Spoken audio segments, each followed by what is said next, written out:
네, 안녕하세요. 이은경입니다. 오늘날의 시대를 다원화된 사회라고들 말한다고 하더라고요. 네, 정말 그럴까요? MZ세대들이 오늘날의 기성세대들을 꼰대라고 부르는 이유가 굉장히 다양할 텐데요. 그 이유 중에 하나는 이것이라고 합니다. 이들 중에 대다수가 자기가 믿고 있는 혹은 자기가 합리적이라고 생각하는 가치들에 대해서는 비판하지 않으면서 그 이외 나머지 것들에 대해서만 다양성을 말하고 있기 때문이라고 한대요. 그래서 MZ세대는 지금의 상대주의나 다양성에 논리는 허구다라고 비판하면서 다양한 견해를 인정하는 것보다 더 중요한 건 오히려 틀린 것을 틀리다고 말하는 것, 그리고 옳은 것을 옳다고 말하는 것이다 라고 이야기한답니다. 무언가를 바꾸고자 한다면 다양성을 넘어서 이제는 옳은 것을 갈망해야 한다라고 한다는 거죠. 이 말은 우리 기독교인들에게는 너무나 익숙한 말입니다. 바로 마태복음 5장 37절에 오직 너희 말은 옳다 아니라 하라. 이에서 지나는 것은 악으로부터 나느니라 라는 예수의 말을 기억나게 하기 때문입니다. 그러나 오늘날은 어떨까요? 사회에서는 말할 것도 없고요. 교회에서도 이런 광경을 보기가 참으로 어렵습니다. 요즘 교회에서는 하나님의 정의, 옳은 것보다는 오히려 정상 혹은 정상성이라는 걸 가지고 그 사람의 신앙이나 혹은 그 사람의 불신앙을 가늠하는 잣대로 삼고 있기 때문입니다. 이런 상황에서는 젊은 세대를 비롯한 모든 신자들에게 어떤 회심이나 혹은 특별한 신앙 체험, 신앙 경험을 기대하는 것도 어려울 테고 이런 교회 그리고 이런 목회자의 설교에 실망한 MZ세대들이 교회를 떠나고 있다고 합니다. 교회를 떠난 청년들은 마치 몰락한 아버지의 세계를 폭로하는 타자들처럼 교회에 비판적이고 심지어는 상당히 적대적입니다. 그리고 이들은 예전의 그 가나안 신자들과도 좀 다른데요. 가나안 신자들은 기존에 자신이 다니던 교회를 떠났을 뿐이지 신앙을 외면한 것은 아니기 때문입니다. 그래서 이들은 교회 밖에서 평신도 교회를 조직하거나 혹은 자신의 신앙과 혹은 생각과 결을 같이 하는 교회를 찾아서 다시 정착해서 신앙생활을 유지하기도 합니다. 그러나 교회를 나간 MZ세대 청년들은 어떤 교회 공동체에도 속하지 않고 그리고 공동체적인 신앙생활을 도모하지도 않는다고 합니다. 그래서 아예 신앙을 버리거나 특정 종교에 귀속되지 않으면서 다양한 신앙을 존중하는 다중신자가 되는 일도 빈번하다고 합니다. 그래서 이런 다원적 신앙을 멀티빌리버스 혹은 포트폴리오 페이스라고 불리기도 합니다. 그럼에도 불구하고 이들은 스스로를 기독교 신자라고 말하고 다닌대요. 그것도 참 놀라운 일이죠. 그래서 김진호 목사는 이들의 숫자가 최소 100만 명에서 200만 명쯤은 될 거다라고 진단하고 있습니다. 오늘날 이렇게 MZ세대라 불리는 이들이 교회를 떠나서 멀티빌리버스가 되는 이유는 무엇일까요? 말 그대로 첫 번째 원인은 시대가 변하면서 세대가 변했기 때문입니다. 그리고 두 번째 원인은 신학교의 위상이 추락하고 신학교육의 질이 낮아지면서 신학적 소양이 매우 낮은 이들이 목회자 혹은 사역자라는 이름으로 교회 현장에 유입된 것을 꼽고 있습니다. 그리고 세 번째 원인은 교회가 교회의 사회적 책임을 잃어버렸기 때문이라고 합니다. 청년들이 교회에서 사라지는 첫 번째 원인으로 MZ세대라 불리는 오늘날 세대가 변했기 때문이다 라고 말했는데요. 이들을 달리 말하면 디지털 네이티브라고 말하기도 합니다. 이 말은 2001년에 세계 미래교육재단 설립자인 마크 프린스키가 처음 사용한 말입니다. 디지털 세상에서 성장하고 태어나고 이곳에서 자란 첫 번째 세대를 뜻하는 거고요. 이들과 달리 디지털 이민자인 저 같은 세대를 말하는데요. 우리 같은 이런 세대와는 다르게 디지털 네이티브인 MZ세대에 대한 이야기는 잠시 후에 조금 더 나눠보겠습니다.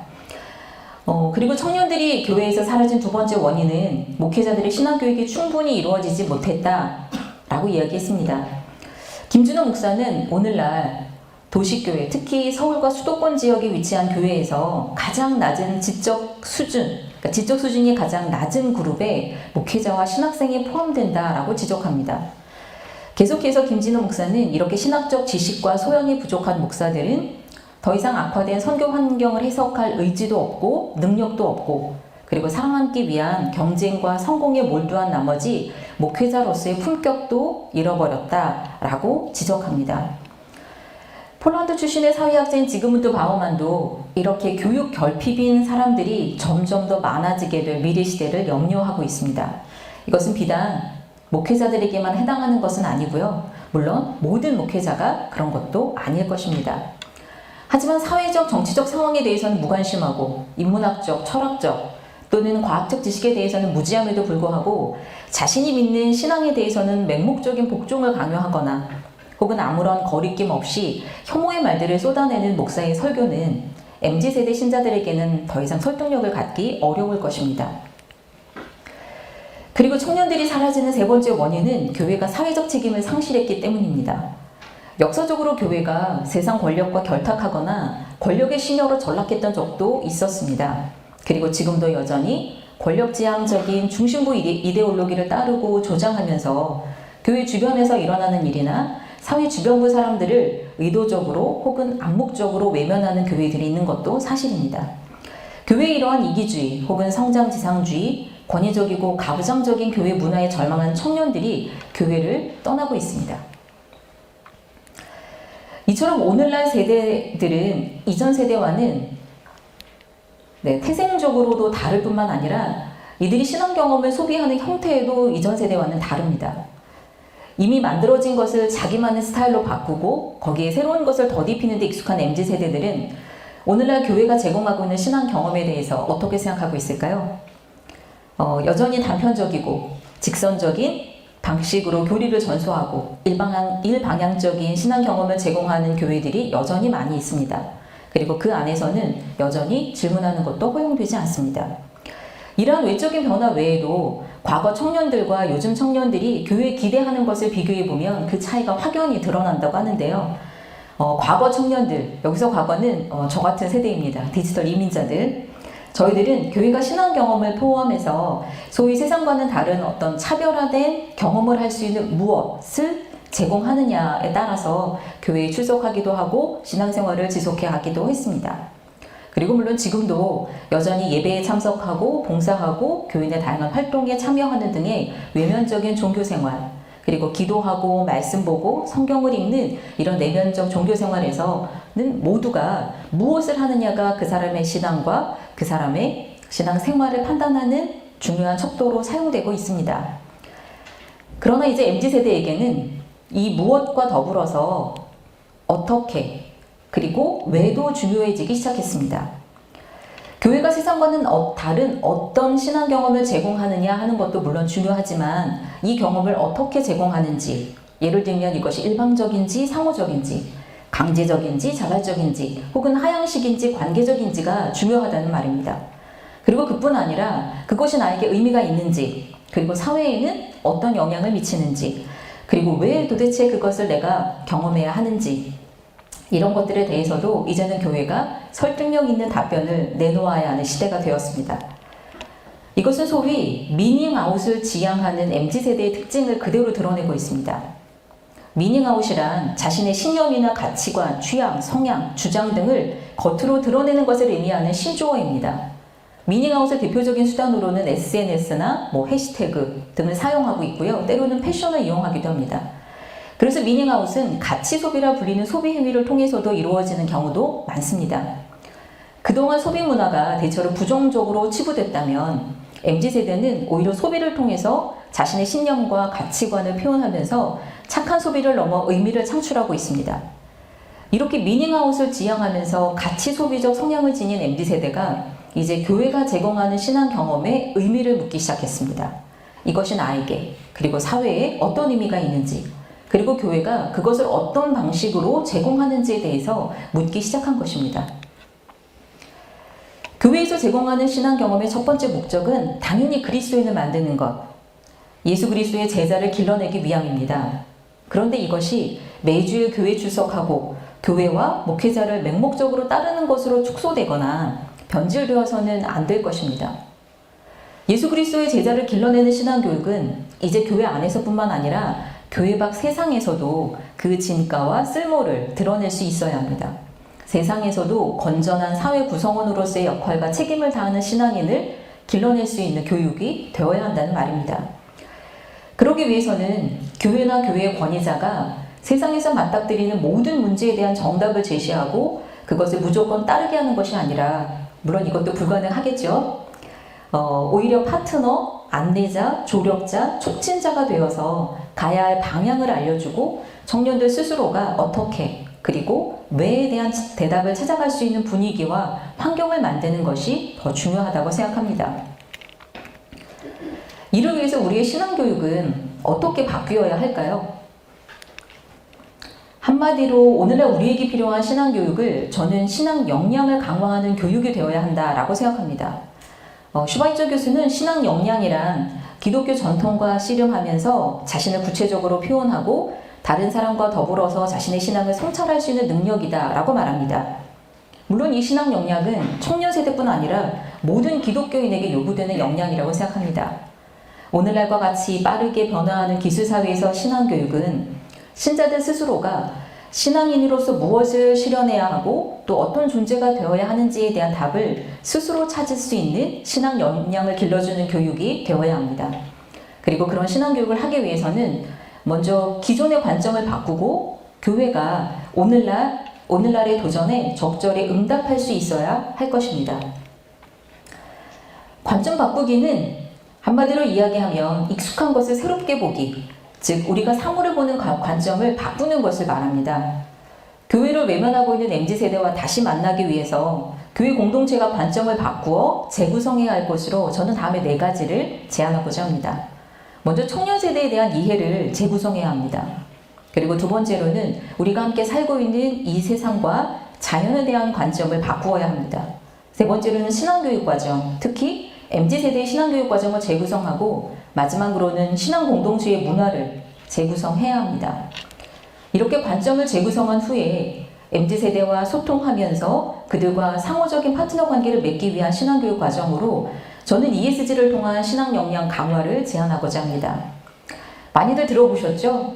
ESG는 최근 경제 분야에서 기업이나 조직의 비재무적 성과를 검토하는 기준으로 선택되고 있는 개념입니다. 이제 기업이나 조직을 평가할 때도 재무적인 지표뿐만이 아니라 탄소 배출 저감, 사회공헌, 순환경제, 투명한 지배구조 등과 같은 비재무적 지표를 중요하게 여기기 시작했고요. 단순한 이윤 추구를 넘어서 공적 책임, 공동선 추구, 그리고 지속 가능성을 기업과 조직의 본질과 목적으로 삼기 시작했다는 말입니다. 한마디로 기업이나 조직을 안정적으로 유지하기 위해서는 환경과 사회를 해치는 의사결정을 해서는 안 된다는 것입니다. 물론 이것은 기업이나 일반 조직에만 해당되는 것은 아니라고 생각합니다. 교회야말로 경제적 이익이나 성과를 추구하는 영리집단 혹은 이익집단이 아니라 하나님 나라 건설이라고 하는 절대적인 지상 명령을 이루기 위해서 책임을 다하는 아주 대표적인 이타적 그리고 비영리적 집단이기 때문입니다.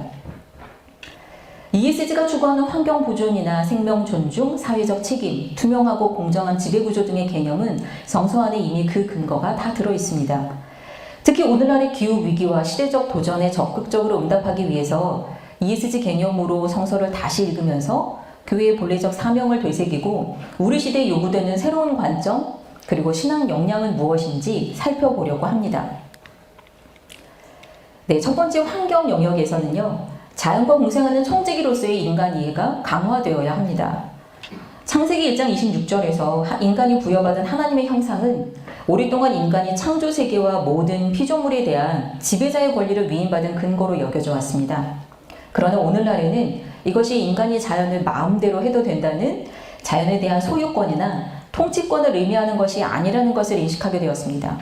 그리고 뿐만 아니라 코로나19로 인해서 인간과 자연이 서로 매우 밀접하게 얽혀있는 공생적 존재라는 사실도 더 분명히 알게 되었습니다. 그러므로 이제 자연에 대한 인간의 다스림과 돌봄의 방식도 바뀌어야 합니다. 인간은 하나님의 형상으로 창조된 하나님의 자녀로서 자연을 잘 보살피고 돌봐야 할 청지기이기도 하지만 동시에 피조물로서의 한계도 가지고 있다는 것을 잊지 말아야 합니다. 그래서 자연에 대해서도 인간이 마음대로 처분하고 사용할 수 있는 대상으로 여기는 것이 아니라 자연도 하나님의 피조물이자 동시에 창조세계 보존의 공동 책임자라는 것을 인식해야 합니다. 그래서 필립 해프너는 인간과 자연을 피조된 공동 창조자라고 표현하기도 했고요. 여기서 한 걸음 더 나아가서 비인간 생명체들과도 함께 공생하는 심포이시스의 청지기론으로 확장되어야 할 것입니다. 심포이시스는 도나 헤로웨이가 제안한 것으로 우리말로 번역하면 공동 생산쯤으로 번역할 수 있습니다. 그리고 함께 만들어간다는 의미로 making with의 뜻을 지니고 있습니다. 여기서 그녀가 말하는 함께 만들기는 단순한 제작, 만들기가 아니라 함께 세계를 만들어 나가기에 관심하는 것을 의미합니다.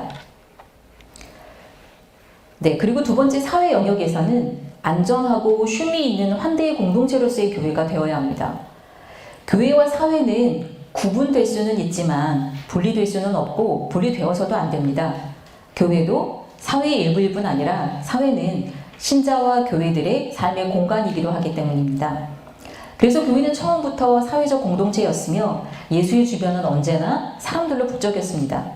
왜냐하면 예수는 특히 사회의 주변부로 밀려난 사람들을 불러 모으고 그들의 삶의 자리에 직접 찾아가서 함께 먹고 마시고 사귀기를 즐겼기 때문입니다. 그래서 예수의 공동체는 누구에게나 열린 환대의 공동체였으며 그곳에 오는 모든 이들에게 안전과 쉼을 제공했습니다. 그와 더불어 공동체 안팎의 모든 이들에게 소통과 상생이 일어나는 사회적 공간이 되어 주었습니다. 특히 구약의 안식일과 희년제도는 모두에게 쉼과 안식을 제공하고 이를 통해 지속가능한 사회를 만들고자 하는 기획이었는데 그 대상에는 인간뿐만 아니라 동물과 자연도 포함되어 있었습니다. 그러나 오늘날 교회는 타자에게 말 걸고 타자를 보살피고 타자에게 호소할 수 있는 능력을 점점 잃어가고 있습니다. 그래서 오늘날 필요한 신앙 역량 중 하나는 바로 타자에 대한 환대이며 김연경은 이것을 절대적 환대라고 표현하기도 했습니다. 절대적 환대란 먼저 신원을 묻지 않는 환대입니다. 그의 조건이나 이유, 상황 등을 따지고 묻지 않는 까닭은 공적 공간에서는 모든 사람이 평등하기 때문입니다. 이것을 신앙의 언어로 표현하자면 우리가 평등한 까닭은 하나님 앞에서 우리 모두가 죄인이고 동시에 하나님의 자녀이기 때문입니다. 두 번째로 절대적 환대는 우리 모두 벌거벗은 생명으로 이 세상에 왔으며 우리가 가진 모든 것이 우리를 맞이한 사람들로부터 온 것이니 어떠한 보답도 요구하지 않는 환대여야 한다는 것입니다. 마지막은 복수하지 않는 환대로 적대적인 상대방에게도 환대가 지속되어야 한다는 의미입니다. 이 세 가지 절대적 환대는 이웃을 내 몸과 같이 사랑하고 원수까지도 사랑하라는 예수의 가르침과도 정확히 일치합니다. 그러므로 교회는 공동체 구성원의 유대와 친밀함을 위해서만 존재하는 것이 아니라 하나님의 창조세계 안에 존재하는 모든 것들, 즉 인간뿐 아니라 생명 있는 모든 것들의 공생을 위해 일해야 하고 그 모두에게 안전한 공간이 되어야 합니다. 이를 위해서 인간의 역할도 바뀌어야 하는데요. 이제 더 이상 홀로 책임지는 존재가 아니라 응답하는 존재, 즉 다른 존재들, 예를 들면 동물들, 식물들의 이야기에 귀를 기울이고 거기에 성실하게 응답할 줄 알아야 합니다. 그리고 대변인이 되어서 자신의 목소리를 낼 수 없거나 목소리가 들려지지 않는 존재들의 이야기를 대신 전달해 주어야 합니다. 마지막으로 지배구조의 영역에서는 투명하고 공정한 공교회성을 회복해야 합니다. 교회는 본래 평등하고 합리적이며 공적인 정체성을 가진 집단이었습니다. 특히 사도행전에서 7지사를 선출하는 과정을 보면 초대교회가 교회 내 문제, 특히 재정과 분배 문제를 얼마나 공정하게 해결했는지, 그리고 그것을 결정하는 방식이 얼마나 민주적이고 공개적이었는지를 알 수 있습니다. 또한 출애굽기 18장에서는 장인 이도로의 제안으로 모세가 1000부장, 100부장, 50부장, 10부장을 세우고 그들에게 자신의 책임과 권한을 나누어준 것을 볼 수 있습니다. 성서를 통해 우리는 공동체의 모든 일을 공개적으로 투명하게 그리고 공정하게 진행했을 때 그것이 공동체의 지도자뿐만 아니라 거기에 속한 모두에게 유익하다는 것을 배울 수 있습니다. 그러므로 오늘날 교회 의사결정 구조 안에도 공동체 구성원 모두의 목소리가 담길 수 있도록 노력하는 것이 필요합니다. 특히 여성, 청년, 장애인, 어린이와 같이 그동안 교회 조직 안에서 목소리가 들려지지 않았던 이들의 목소리가 반영될 수 있어야 하며 교회의 최고 의결기구 안에 남녀 대표자가 적정 비율로 참여할 수 있도록 해서 공동체 구성원들이 그 과정에 참여할 수 있는 기회를 더 확대해야 할 것입니다.